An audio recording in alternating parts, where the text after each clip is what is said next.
This is your weekly music commentary podcast. We discuss all things metal and heavy music. My name is Chris. Joining me, Jim Osborne. Jim, what's going on today, man? Hello, Chris. It's a beautiful day. It is a beautiful day. I'd like to start out with some birthday wishes. Yeah, dude. I'm excited. Yeah, our friend David Edmonds turns a year older today. I think he's 13. I Sounds about don't right. know. Happy birthday, David. And Yo. also, Squid Hammer's own Erica Schultz has a birthday today as well. Happy birthday. Happy birthday to you. It's funny, my dad, whenever we had birthdays, my dad he'd always say, happy birthday. I was like, what? I don't know. His own song. Yep, that's right. So we wish you a happy birthday. Stay metal, stay true. Awesome. Yeah. Not much in the headlines we have this week. Just we beefed it up a little further down, so we're a little light on the headlines. I beefed it up further down. Dude, so yeah, this news story involving the ongoing drama of founding members of Megadeth. Founding member. There's only one. Yes. So in a recent interview, I saw this on Metal Sucks. Apparently, Dave Ellefson was not a founding member of Megadeth because he was not on the bus ride back from the East Coast to the West Coast. Apparently, Dave Mustaine was by himself that entire time founding Megadeth. So, according to him, he's the only founder. But if you think about it, Lars and James are really the founders of Megadeth for kicking Dave out of Metallica. Oh, that, you know what? One could make that argument, yes. So I am that one. I am making that argument. So Ellefson he was officially in Megadeth in 1993. So 83. I'm sorry, 1983. So and 93. Yeah. So is that when do we know exactly when Megadeth was a thing? Apparently on the bus ride back from getting kicked out of Metallica. Hmm. We know from reading his book and other interviews that he came up with the name on that bus and he wrote some things on that ride, but apparently that's when it founded too, and he's not going to share any credit with founding Megadeth with Dave Ellefson. But nothing surprising here. More in the world of Dave. Yeah, it goes on to say that and this was, again, like you said, from Metal Sucks, there's a misnomer that there were two people that founded Megadeth. I was the founder. I was the only one in the beginning. Well, all right. That's cool. It's all good. In the beginning. Sounds like he wrote the Bible too. Good job, Dude, Dave. did you hear the news? This was a couple weeks ago. Again, we kind of, there's a lot of news we kind of missed over.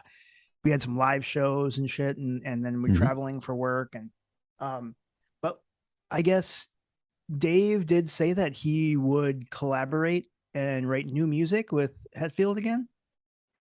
I did see that headline. I did not read the story because I assume it would be more of Dave's big talk. Dave's rantings. Product placement on the video podcast. Those of you that are listening, I have a Thrash Report 16-ounce tumbler cup, and Jim has a Thrash Report sticker available now at heavy-shirts.com that you can put all over your shit as well. Do it. I didn't read any more into that. Did you read anything about that? Hetfield and I didn't. I just thought Hetfield? It would be interesting. I mean, imagine the shock waves through the metal community if there was some sort of new music that those two came up with. Like, you know what I mean? Like I think it would actually, a crack would happen in the space-time continuum and it would form a black hole or some sort of vacuum. Yep, I think Mustaine just founded that. Dude, this next story I totally missed, and was actually, we found out prior to the show by our friend Wyatt from Pursuit, Yes, friend of sir. the show. He hit us up and said, "Hey man, you got to talk about Biohazard." Oh And yeah. I was like, "What? What's happening there?" Yeah, Biohazard is reuniting the classic lineup for some European festival performances in 2023. That is awesome. Now you're more of a Biohazard fan than I. I mean, is this is a pretty big deal? Uh, kind of to me. Okay. I'm not the biggest Biohazard fan, but I'm a huge fan of the State of the World Address album. Okay. I think we've done that. I think we went back in the day with that once. But absolutely love that album. It's one of my favorite of all time. It's one of my first favorite albums, and yeah, it's a mix of hardcore metal, some hip hop thrown in there, and amazing album. And the one before that too, Urban Discipline, is really good. It's got some killer tracks on it. But the dudes are cool. I like the guys in the band, and oh, it'd be awesome to see them back together and see where it goes if they write more stuff. That's awesome. Yeah, they'll be back together for next year's Bloodstock, which again, we got more news on that coming up here. But the Bloodstock Festival, and then Dynamo as well, taking place in the Netherlands next year in 2023. So yeah, pretty cool. I mean, I'm all about it. I was mentioning before the show today that there was an album that I brought with me out to just after high school. I would fly out to California to visit my mom, and I remember having a Biohazard CD with me, and yeah, so pretty cool, man. Mm-hmm. I dig it. I dig it. I'm down, Yeah, so we'll see where that goes. dude. Do we need to talk about this Blink 182 thing? I mean, I don't even know anything really about them, but it's been Oh. breaking the internet today. I'm not really a Yeah, fan. Like, I don't really know any of their stuff, but or I shouldn't say that. I'm sure I'd recognize some if I heard it, right? you probably But recognize all their small things. but but evidently it's like big news, man. They got like classic lineup back together and massive 23-24 tour. So I know a lot of people are super excited. So that's cool. Yeah, who they? I saw this morning they're touring with who? There's some metal band, wasn't it? I don't know. But If only I yeah, had an internet machine, I can look that up quick. Dude, let's go ahead and jump into releases because we have a lot of shit to talk yeah, about. And some so, big ones. yeah, first,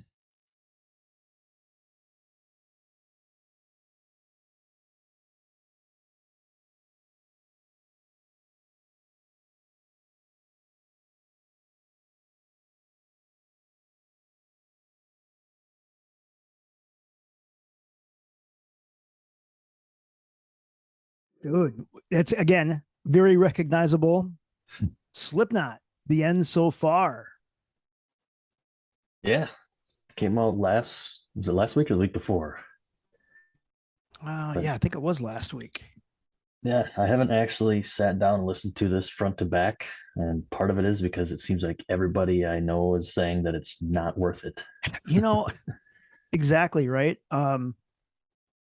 It was funny because it came out. You're right. It was 2 weeks ago because I was in Milwaukee, met up with Brian from Dime Stock, and he talked Mhm. about it too. And he said it's just not it's not the best release. It's pretty weak. Mhm. And it's interesting because this seventh studio album from Slipknot, here it dropped on the 30th of September. Um, it the end so far. First, it debuted within the top 10 over 10 different countries, but starting the week ending October 15th, it now would have claimed the number one spot on the Billboard's 100 chart. And that's for the second time in a row because they did the same thing with We Are Not Your Kind in 2019. So it's funny, again, it does reach, you know, number one on Billboard charts, but I've been Mhm. hearing from the metal community that it may have been a, I don't know, a quick grab filling out their contract. I know that there was a little bit of a discussion on Twitter about is that what it is? Because this was, like we mentioned, their 7th release on Roadrunner, and this closes out the Roadrunner contract. They've been on Roadrunner since 1998, and so I don't know. What do you think? Yeah, like I said, I haven't listened to it, but that's the chatter that I heard was that it's the big speculation is exactly what you said, that it's just an album to fill out their contract and move along. So I don't know if that's the case. It seems they just threw something together to get off Roadrunner, and maybe the next will come. And some people are even saying that the end so far is the beginning of the end of Slipknot. And other people are saying they hope it is the end of Slipknot. And I don't know, it's all over the place. You know, I mean, if they were to, you know, after this last round of tours or whatever, if they then decide to hang it up, it's like, you know what, leave on a high note, right? Like that's rather than just kind of fizzle out and, you know, yeah. So, like you, I haven't really dove in to that album yet. Again, it's in my rotation. I did have it on while I was doing some stuff over the weekend, but I didn't really dive in as much as some of the other releases. Yeah, and I think because the Liquid Metal did a takeover, so they were playing Slipknot, or the new album, for a whole week, every hour, or a song every hour. And I always heard Corey Taylor come on and talk about the next song, and then a little while later, I wasn't even paying attention, so didn't keep my attention when I was hearing the song. So, not as good as previous albums would be my guess. Yeah, but this next one, again, I will say I listened to this a lot more intentionally, this next album that we're going to talk about here. And I will say, I think I need to listen to it a little bit more because I think their previous one, in my opinion, is better. We're talking about the new album Omens by Lamb of God.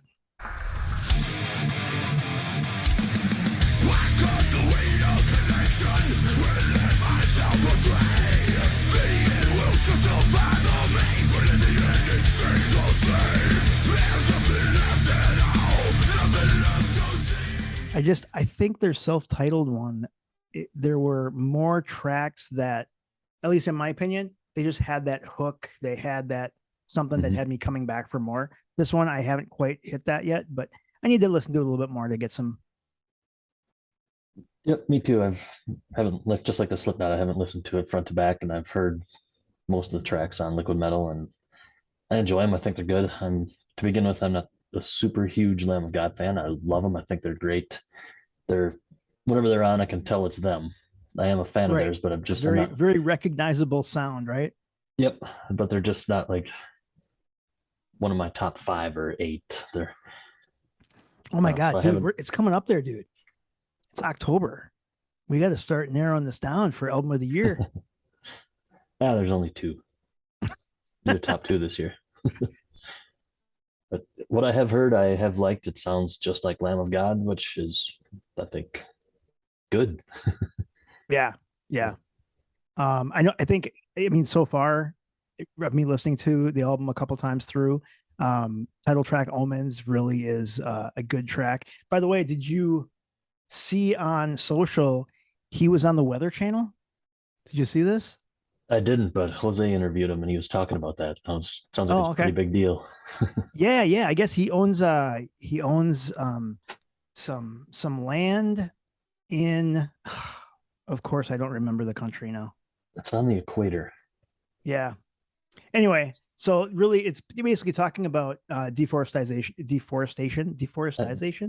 just gave you the biggest clue, man. The equator, Ecuador. Yeah, there you go.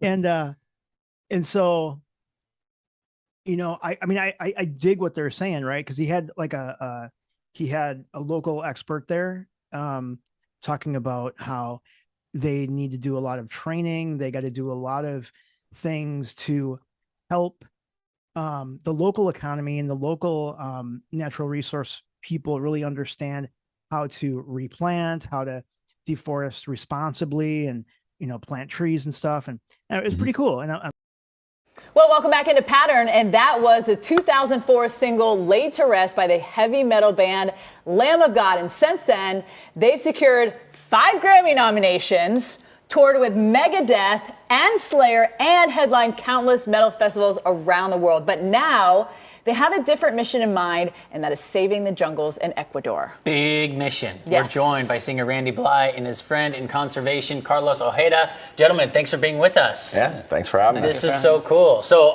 Randy, we're going to start with you. Obviously, you started, you started on collecting money on Cameo. Right. For people who don't know what Cameo is, basically it's a way for people to give shout outs, right? Right. And so then you started giving people shout outs, and we would pay for those shout outs, and then you started collecting that money, but you were kind of hoarding on the side for this mission?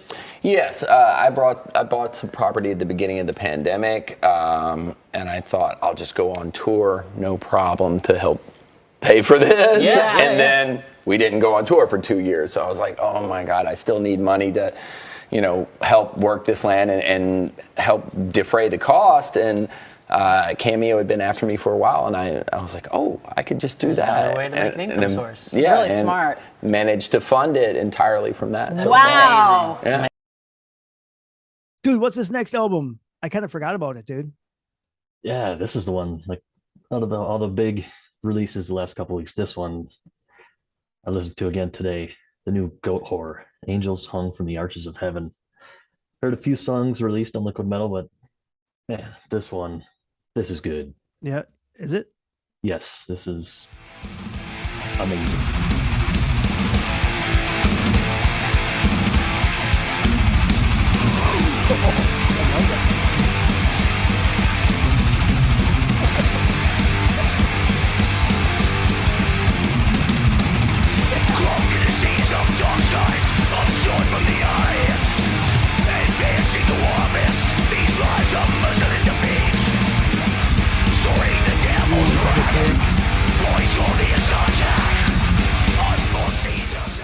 Yeah, dude. Yeah, maybe we'll make it a top 3 album of the year. So that we'll was throw this there. That track was Death from Above off of the new Angels Hung from the Arches of Heaven. Pretty badass, man. Yes. Yep, I'll be listening to that some more. So there's kind of a lot because you have another release here, huh?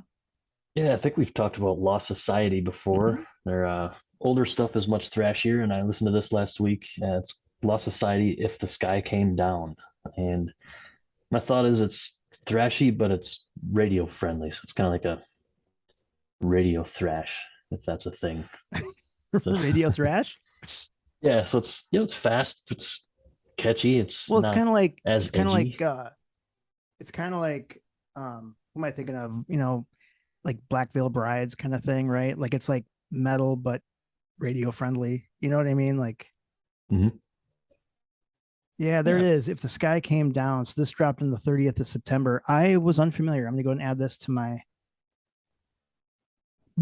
add it to my playlist. Just like that. Nice work. You got I think we saw them. They opened for Children of Bodom, didn't they? I think they did. I think I saw them live. And they were freaking awesome. Yeah, I think we talked about this. I don't know if I was at that show or not. Well, damn it, Jim. I know. You have to be at all the shows. I try. Dude. This next one, it was one that our friend Bill from Twitter, he actually kicked this over to me. This is a band called Korrosive. And I was unfamiliar, and dude, they rip. So this track called Into Necropolis.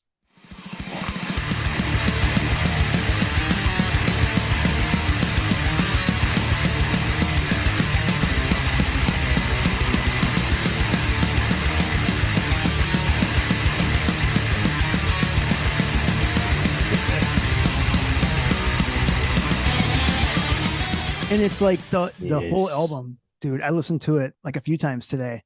Yeah, really good. So, and I didn't know that they had a previous release as well.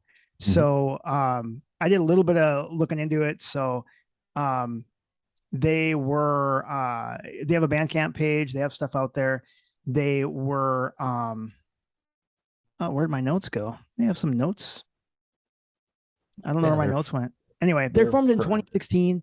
They have a couple EPs out there. This is their second studio album. They're from Toronto, Canada, eh? Yeah. And I really think it is thrash-tastic goodness. Go check out the band Korrosive, and it's spelled with a K, and they like to put K's in everything. So like Toxic Apocalypse with a K, and then Necropolis has a K, which is, it's all good. I like it. My kid's name is Cage, and I spell it with a K, so it's all good. Nice. Yeah, and coincidentally, I picked Korrosive as our Today in the Day featured thrash band. Having no idea you picked this or put this down as a new release, since I did not get the tweet from Bill, since if you remember a few weeks ago, my Twitter got shut down. Yes. So this was a happy accident. It is a very happy accident. It shows to Goya that that we think alike, thrash-tastically. Yes, sir. Dude, yep, so I'll listen to more of them for sure. Yeah, man. Dude, so let's talk about some shows. So we have some stuff coming up here, but I just wanted to also just my 2 cents for what it's worth. 2 cents. The Bay Strikes Back in Milwaukee. Super fun show. Absolutely packed. They played one of the smaller rooms at the Rave, or the Eagles Club. I'm not really sure the capacity, but I mean it was packed, and it was it was fun, man. I mean, it was fun seeing Death Angel. They did such a good job. Exodus. I mean, seeing Gary Holt, he's so crazy. Like, I don't know how he can continue to play when he's like just thrashing around. Like, his head is just constantly going, like, but two things though. One, like I mentioned, I think he's dyeing his beard. I said that last time because I was following him on social, and he was all gray and you could tell he was older, but now he looks like a kid. So I'm just saying. But also it was super fun. They had some fun. Exodus did, which you can see the video up on our YouTube channel. I got the whole song up there for Toxic Waltz, and they had a little bit of fun with it. Kind of picking on Gary Holt. So I invite you guys to go check it out for a little nugget, a little fun goodie there. And then Testament came on, and they just destroyed. Like, they are just, I mean, I will say it, they are at the top of their game. They really are. Like, they sounded just amazing.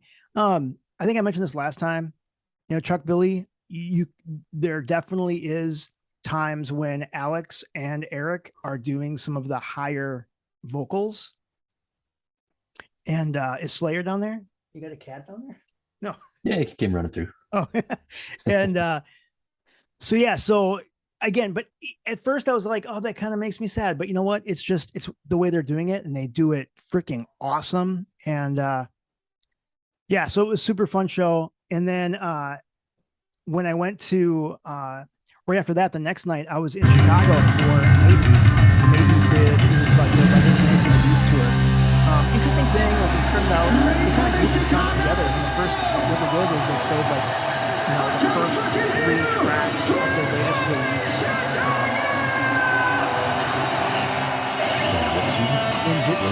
Ninjutsu. Senjutsu or something? Yeah, Senjutsu, whatever. But it was really amazing though. It was like pure dark, and it just hearing the entire venue like singing along. And then when they did when they did like Revelations, and they did some of these other tracks where when it picks up and the band just takes off, man, they're just running around like it's like they're kids, and it's just awesome. And it just made it that much more exciting to watch. So it was a spectacle, man. They had so much fire and pyrotechnics and shit, and giant eddies, and fucking Sunjitsu Eddie coming out with a sword and shit. It was nice. It was a really fun show. So I'm happy I went, man. It's one of those things where, I It was a lot of driving, dude. And one thing I wanted to mention, I talked to you about this earlier. Mhm. I rented a car to drive down there because I put, a lot of miles. So I rented a car and I drove down to Milwaukee and then Chicago and then to back. And it was like a Kia, right? It was like, it was a cheap rental. It literally cost me $107 for 2 days and a billion miles, right? $107. But it was a Kia. And I'm like, whatever. But it was awesome. It was like, it had wireless CarPlay. It had all the freaking electronic doodads and switches and dials and shit. But then as I'm driving, like I was driving for like, an hour or whatever. And there was a button on the steering wheel that looked like a steering wheel with lines. And I thought to myself, it's probably that super annoying lane departure warning that I typically turn off anyway. Right. Mm-hmm. No, I hit it. The freaking steering wheel started moving. It was like autopilot. And I will tell you, it worked awesome. Hundreds of miles where all you had to do is like rest your hand on it on the steering wheel. And it was awesome. Like it would bank turns. It was, I was impressed. I am absolutely impressed.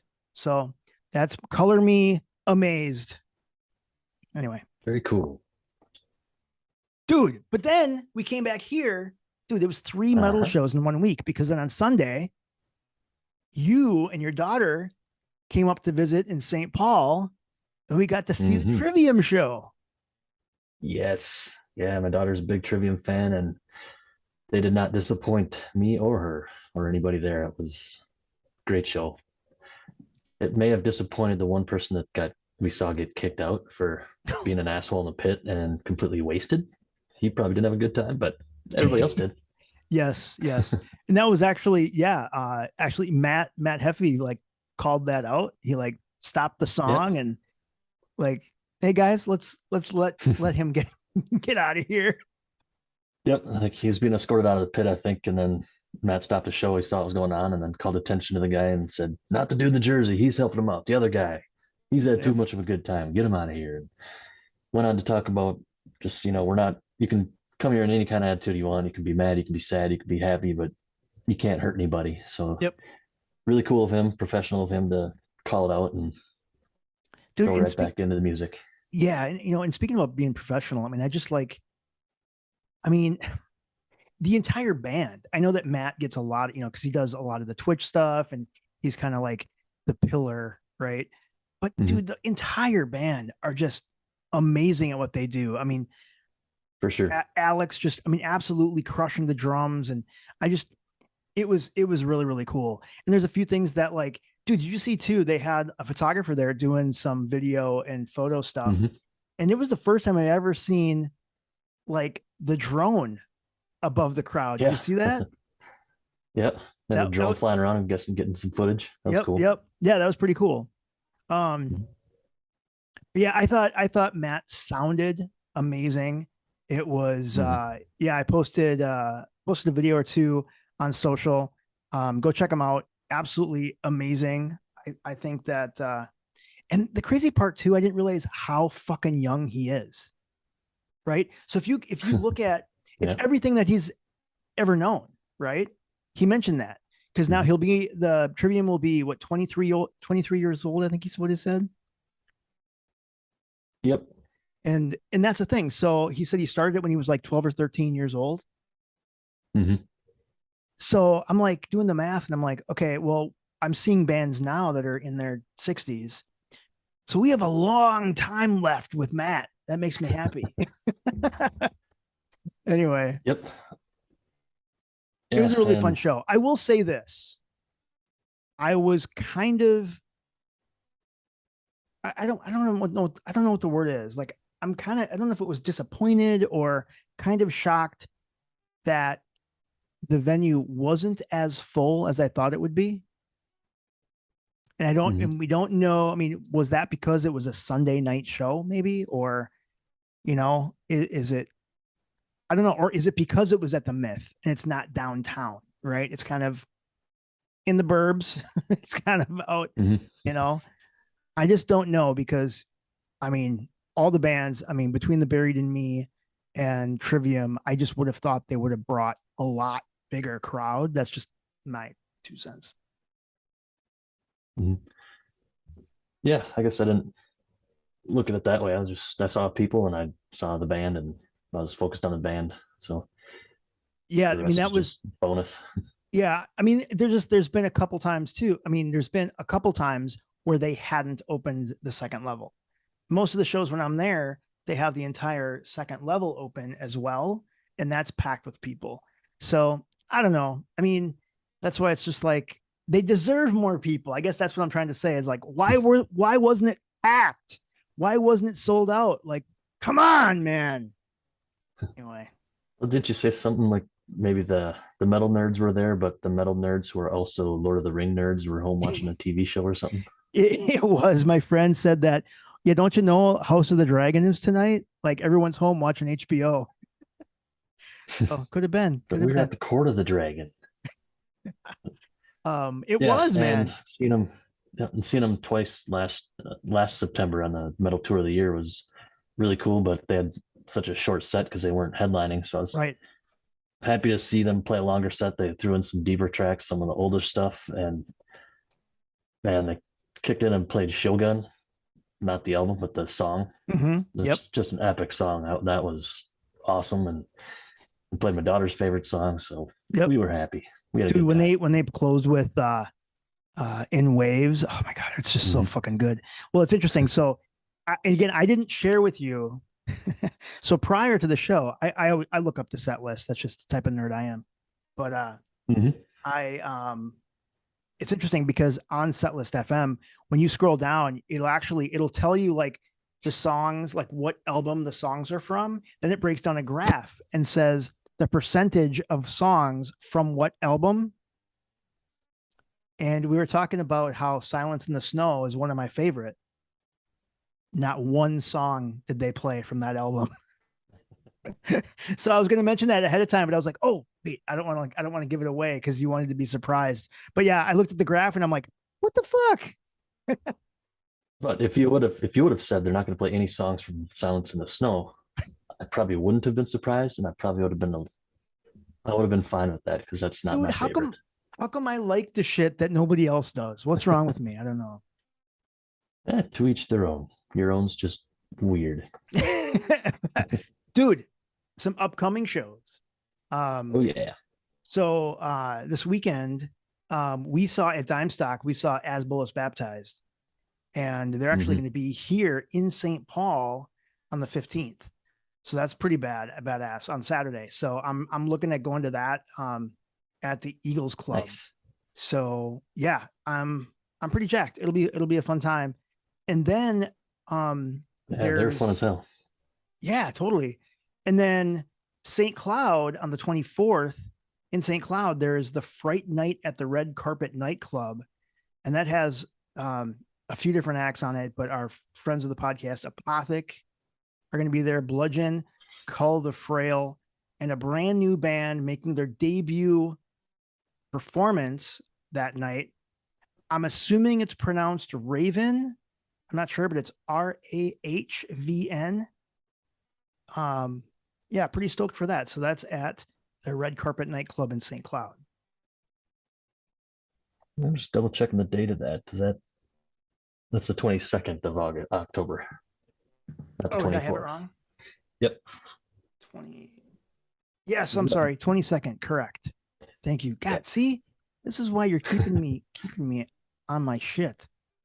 Yeah, dude, you wanted to. It was announced today. Some bands for Bloodstock in the UK in 2023, and we got Megadeth and Killswitch headlining. We got In Flames and Anthrax. We have Sepultura, Knocked Loose, Devil Driver, and then that Biohazard reunion that we talked about, Whitechapel, which again that we just saw at the Trivium show. And I sent a text to you and you didn't reply. So assuming that you don't want to go to the UK with me, but all right. That would be fun. I did see the text, but I was busy and forgot to get back to you. So that's my fault.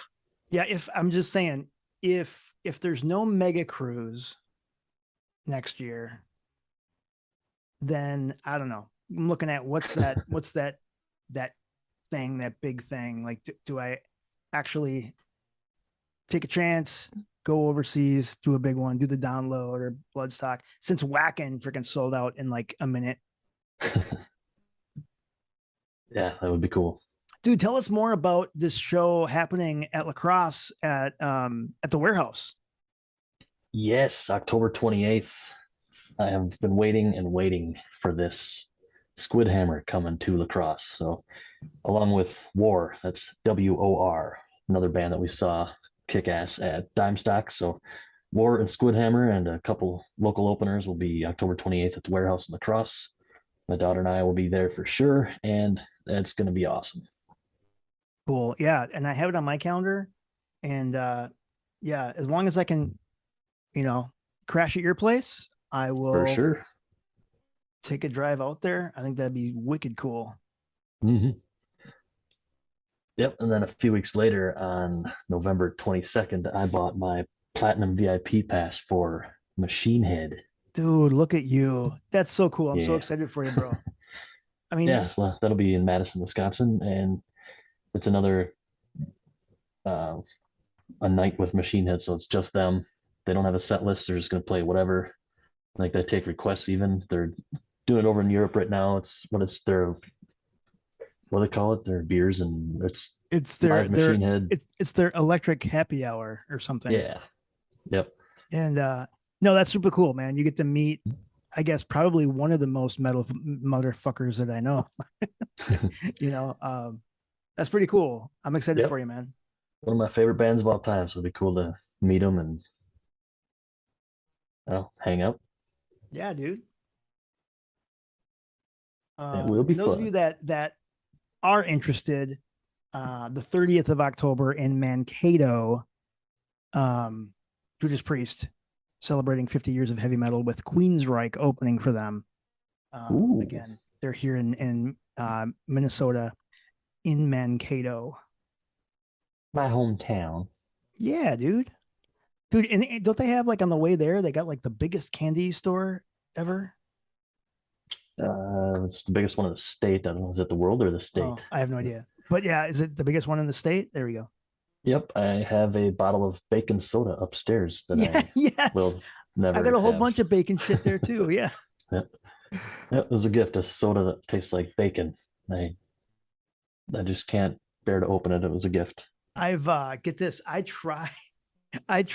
got a gift pack that was like a turkey dinner.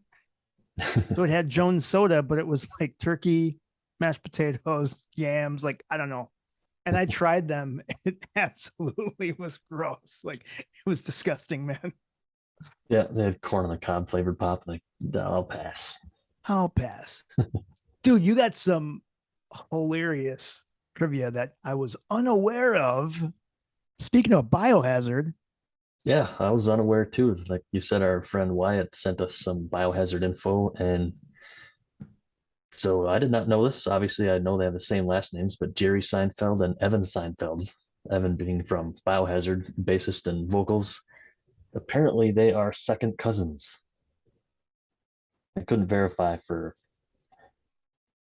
sure or not, but multiple rags said that they are. So that's crazy. We'll say they are. Yeah, let's do that, because it's more fun when we think that they are. Yep. Oh, too funny.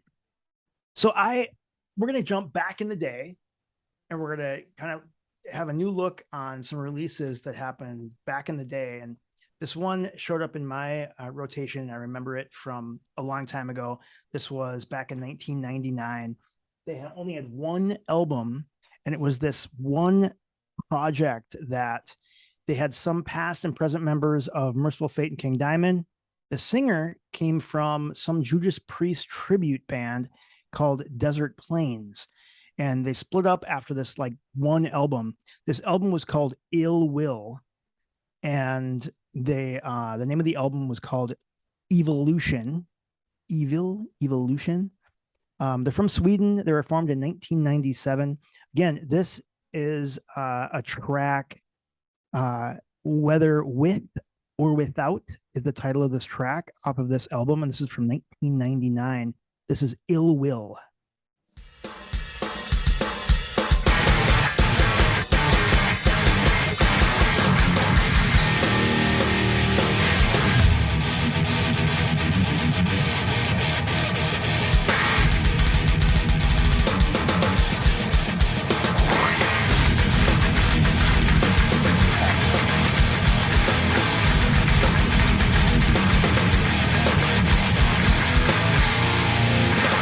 We are conference downstairs where you need special treatments. What we see, we're conference downstairs. And I just know when I had that CD, I listened to it a lot. So the album is really good. Go check out Illwill if you can find it. I did see it on Apple Music. Definitely hear the Priest vocals in there. Yeah. So this next one, though, I was shocked that you didn't know of them when I mentioned FKU, because they are hardcore, like just this thrash sound that is so good. They were formed in 1987 in Sweden. They have 5 full release or full length albums spanning from 1999 to 2017. Their demo dropped in 88, but the name of the band is FKU, and it stands for Freddy Krueger's Underwear. And the crazy part is every title for the track, like it's all like horror movie related and like 80s horror movie related and stuff, like Maniac Cop and Nightmare on Elm Street, all these things, like Chud, if you remember that movie, right? But they are really, really good. And so this track, Rise of the Moshmongers, this actually comes off of the 2013 album. And check this out.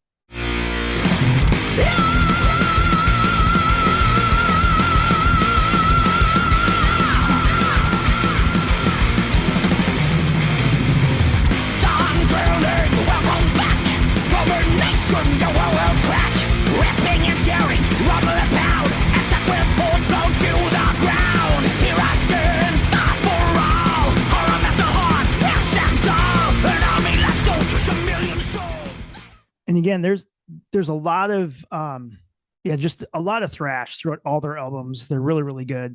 That track actually had more like singing vocals than some of the earlier ones. But this one made me think of you and our friend, our honorary third member. Let's go ahead and check this out. Listen to this.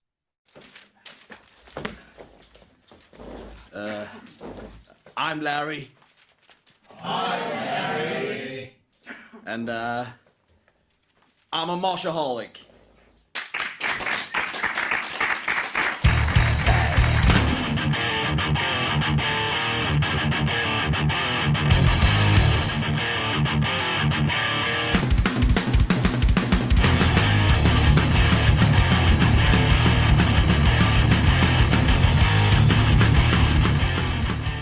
So that was Moshaholic by Freddy Krueger's Underwear. Yeah, that I'm was not familiar with their debut release. I'm not familiar with the music, but once you said what FKU stood for and then said that it's horror themed, I have come across this somewhere. I haven't heard it before, but I've heard the concept. So yeah, very cool. Yeah, when I started listening to it again, I was just like, all these memories came back. I'm like, oh yeah, man, I remember listening to this way back when, in the 90s. So definitely I added all of them. I found them on Apple Music. I added them all to my playlist since I no longer had CDs. Actually, in a few of them, I think I actually, back in the day, I would just borrow the CDs from my buddy and just record tapes. Mm-hmm. So that was the deal. I remember. Dude. Yeah, today in the day, I already said that we're doing Korrosive. We already talked about them, so be sure to check them out from Toronto, Ontario. Yeah, man. And that kind of like wraps up our episode already. Super fun. A lot of releases. And I want to thank everyone for hanging out. Thank you for listening. Thank you for all your support. Go ahead and check out show notes and all of our archived episodes at thrashreport.com. Make sure you send us an email. Follow us on social. You can find all of our socials at thrashreport.com, and you can email us at thethrashreport@gmail.com, and we'll, see what you have to say. Right? Send us some, releases. Send us what you like, what you don't like. If you think I'm an idiot, let us know. Get at us. Jim, super fun chatting as always. You too, sir. And we will see you next time on the Thrash Report.